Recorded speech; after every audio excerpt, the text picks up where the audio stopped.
when Lily Ho walks through San Francisco's Chinatown. She sees power in numbers. The API community is 38% of the population of San Francisco. So if it's not important, it would be a really big problem.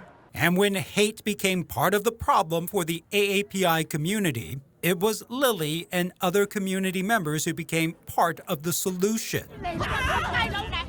Especially during the rise of attacks on elderly Asian seniors. It was anger, it was frustration, hopelessness, it was shock.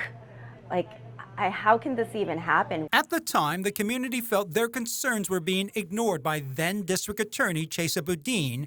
Nobody's representing the victims. They believe was not doing enough to protect them. It was outrageous that we were seeing it and then allowing it to happen. And in 2022, the power of the Asian vote led the charge to recall the former DA. And that was just the beginning, because during the same year, that same voting bloc of Asian Americans, frustrated with the direction of San Francisco's education system, actually insulted the entire Chinese community, sent a clear message by recalling 3 members of the school board. Education and public safety were 2 things that the API community rallied behind. What happened was we succeeded in winning historical recalls against 4 elected officials.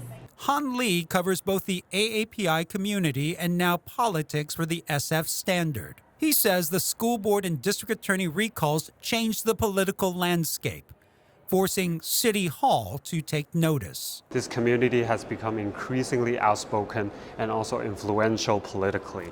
Candidates from Mayor London Breed to those looking to win her seat at City Hall, you can easily spot them at Asian American functions courting the Asian American vote. And behind the scenes, their campaign teams have become more diverse. It's very intentional that they will look for Chinese-speaking staffers who are familiar with the community to do the community outreach. Other candidates are taking it even one step further. 大家好，我係利德依家競選第3區 C3C。 For example, like Danny Sauter, who's running for District 3 Supervisor, which includes Chinatown, right? He's learning Cantonese for years, and now in some of the campaign events or political debate, he's showing off his Cantonese speaking skill.